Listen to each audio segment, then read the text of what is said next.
Part 1 Chapter I Mr. Sherlock Holmes. In the year 1878 I took my degree of Doctor of Medicine of the University of London, and proceeded to Netley to go through the course prescribed for surgeons in the army. Having completed my studies there, I was duly attached to the 5th Northumberland Fusiliers as assistant surgeon. The regiment was stationed in India at the time, and before I could join it, the Second Afghan War had broken out. On landing at Bombay, I learned that my corps had advanced through the passes, and was already deep in the enemy's country. I followed, however, with many other officers who were in the same situation as myself, and succeeded in reaching Kandahar in safety, where I found my regiment, and at once entered upon my new duties. The campaign brought honors and promotion to many, but for me it had nothing but misfortune and disaster. I was removed from my brigade and attached to the Berkshires, with whom I served at the fatal Battle of Maiwand. There I was struck on the shoulder by a Jezile bullet, which shattered the bone and grazed the subclavian artery. I should have fallen into the hands of the murderous Ghazis had it not been for the devotion and courage shown by Murray, my orderly, who threw me across a pack horse, and succeeded in bringing me safely to the British lines. Worn with pain, and weak from the prolonged hardships which I had undergone, I was removed, with a great train of wounded sufferers, to the base hospital at Peshawar. Here I rallied, and had already improved so far as to be able to walk about the wards, and even to bask a little upon the veranda, when I was struck down by enteric fever, that curse of our Indian possessions. For months my life was despaired of, and when at last I came to myself and became convalescent, I was so weak and emaciated that a medical board determined that not a day should be lost in sending me back to England. I was dispatched, accordingly, in the troopship Orient, and landed a month later on Portsmouth jetty, with my health irretrievably ruined, but with permission from a paternal government to spend the next 9 months in attempting to improve it. I had neither kith nor kin in England, and was therefore as free as air or as free as an income of 11 shillings and sixpence a day will permit a man to be. Under such circumstances, I naturally gravitated to London, that great cesspool into which all the loungers and idlers of the empire are irresistibly drained. There I stayed for some time at a private hotel in the Strand, leading a comfortless, meaningless existence, and spending such money as I had, considerably more freely than I ought.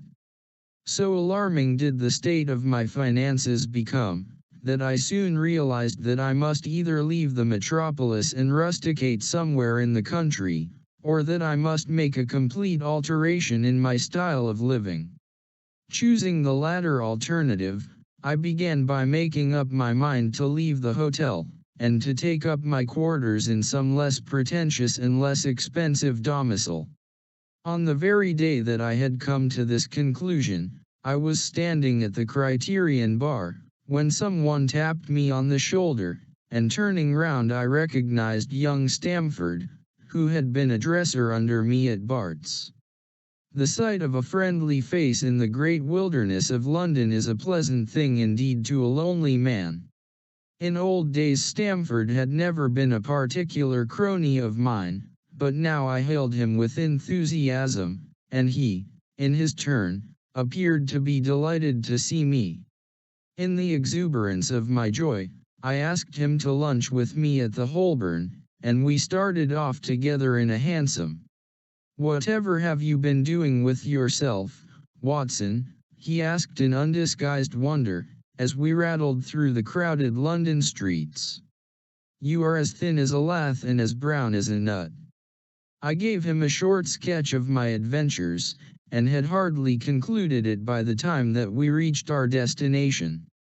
"Poor devil," he said, commiseratingly, after he had listened to my misfortunes. "What are you up to now?" Looking for lodgings, I answered.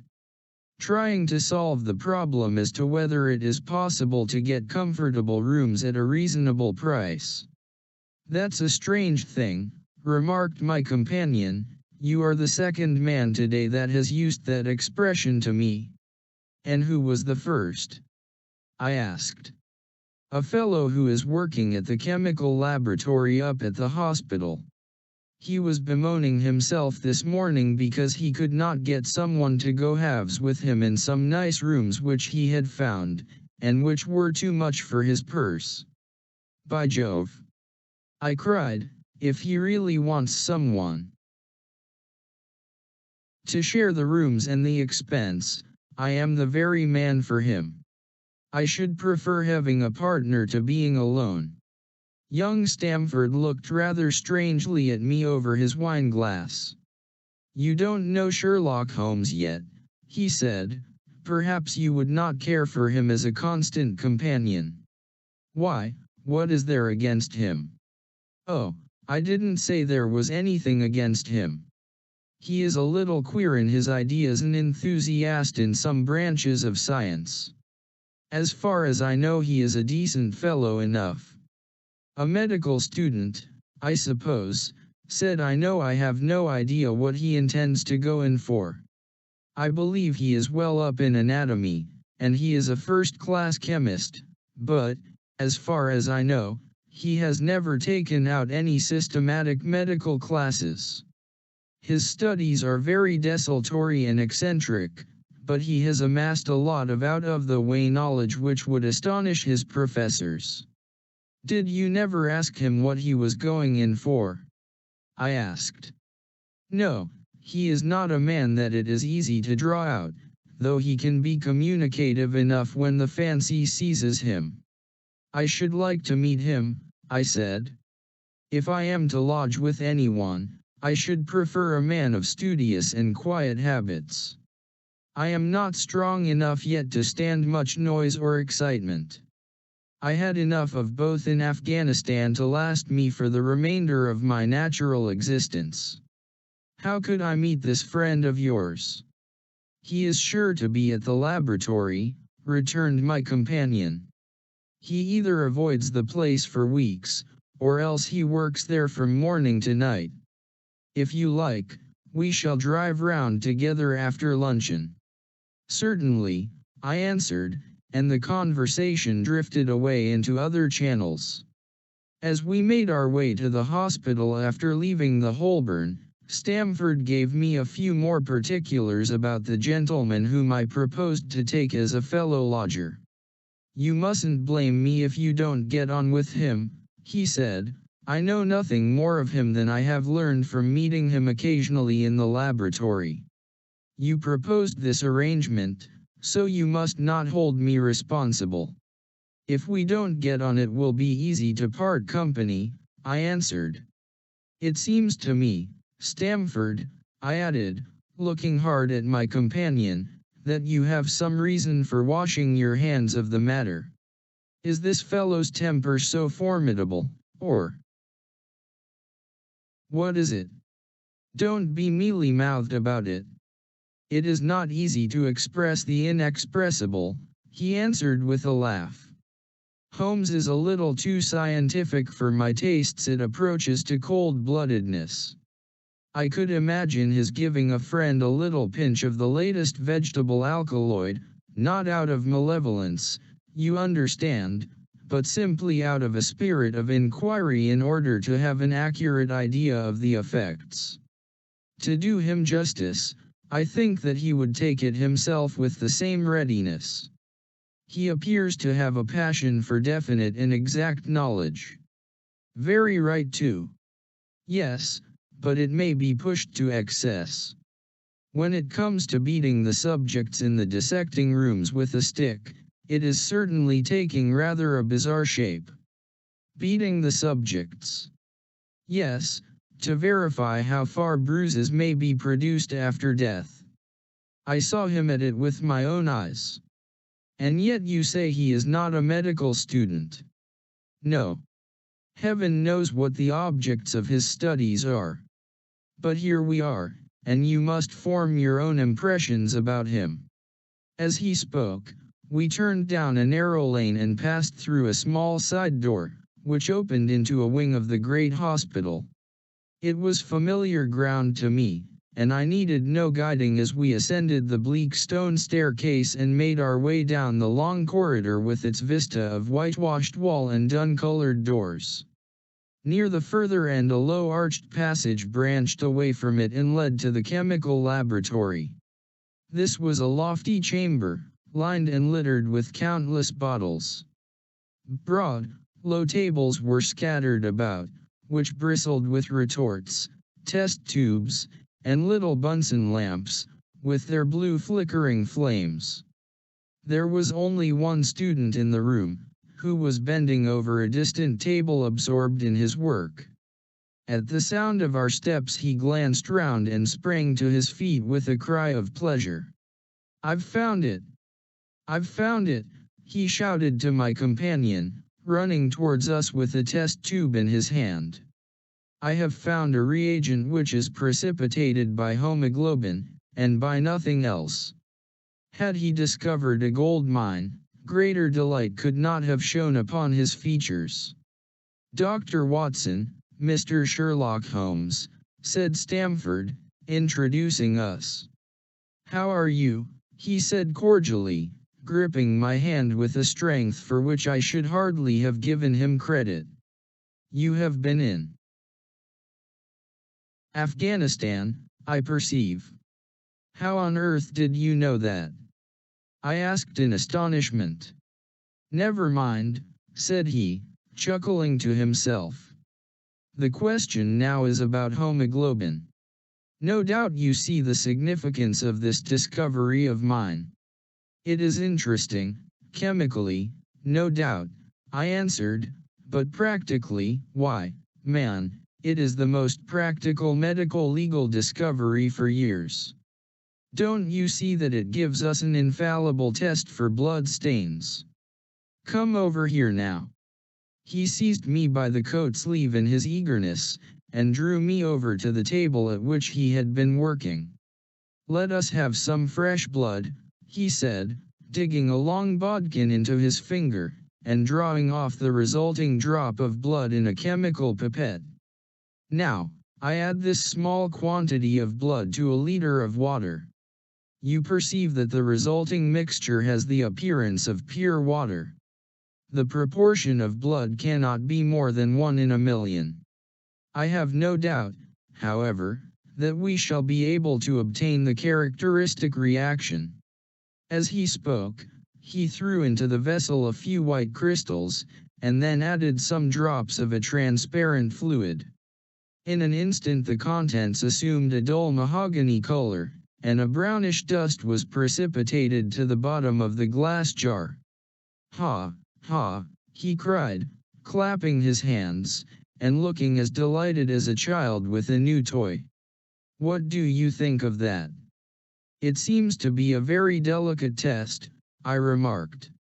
"Beautiful, beautiful. The old Giacomo test was very clumsy and uncertain. So is the microscopic examination for blood corpuscles. The latter is valueless if the stains are a few hours old. Now, this appears to act as well whether the blood is old or new. Had this test been invented, there are hundreds of men now walking the earth who would long ago have paid the penalty of their crimes." "Indeed," I murmured. "Criminal cases are continually hinging upon that one point. A man is suspected of a crime months perhaps after it has been committed.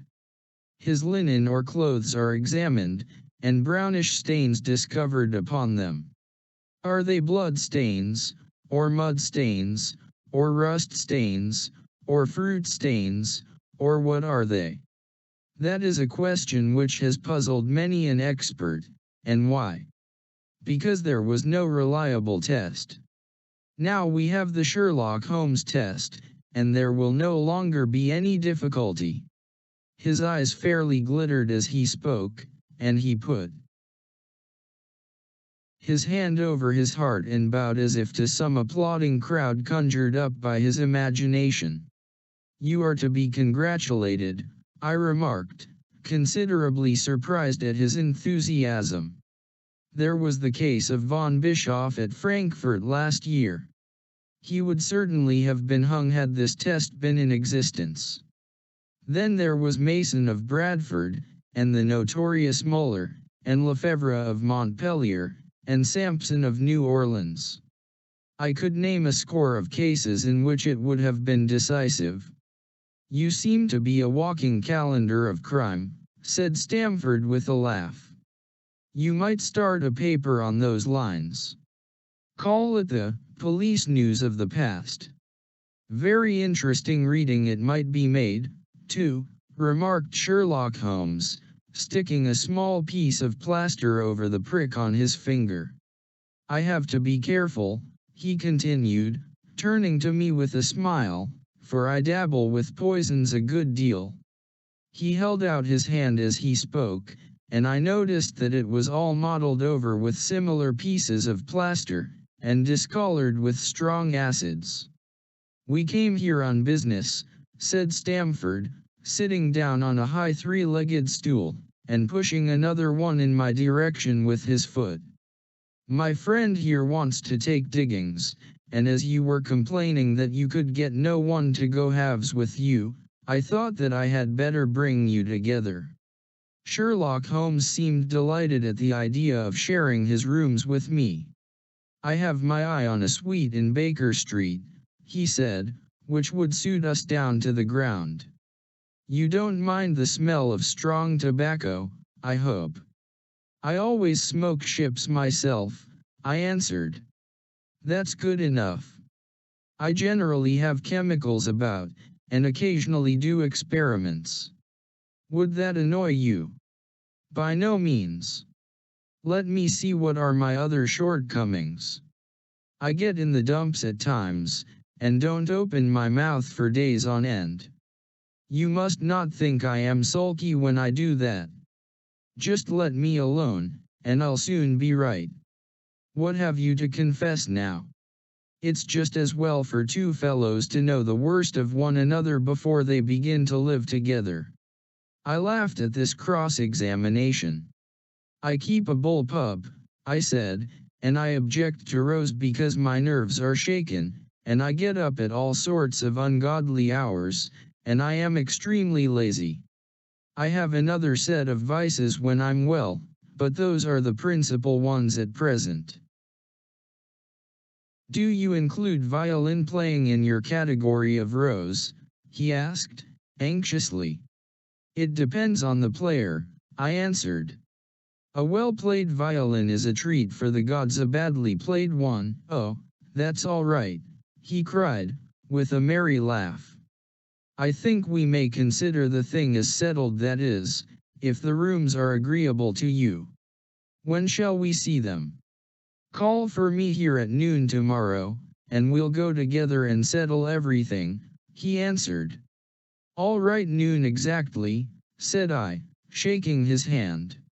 We left him working among his chemicals, and we walked together towards my hotel. "By the way," I asked suddenly, stopping and turning upon Stamford, "how the deuce did he know that I had come from Afghanistan?" My companion smiled an enigmatical smile. "That's just his little peculiarity," he said. "A good many people have wanted to know how he finds things out." "Oh, a mystery, is it?" I cried, rubbing my hands. "This is very piquant. I am much obliged to you for bringing us together. The proper study of mankind is man, you know." "You must study him, then," Stamford said, as he bade me good-bye. "You'll find him a knotty problem, though. I'll wager he learns more about you than you about him. Goodbye." "Goodbye," I answered, and strolled on to my hotel, considerably interested in my new acquaintance.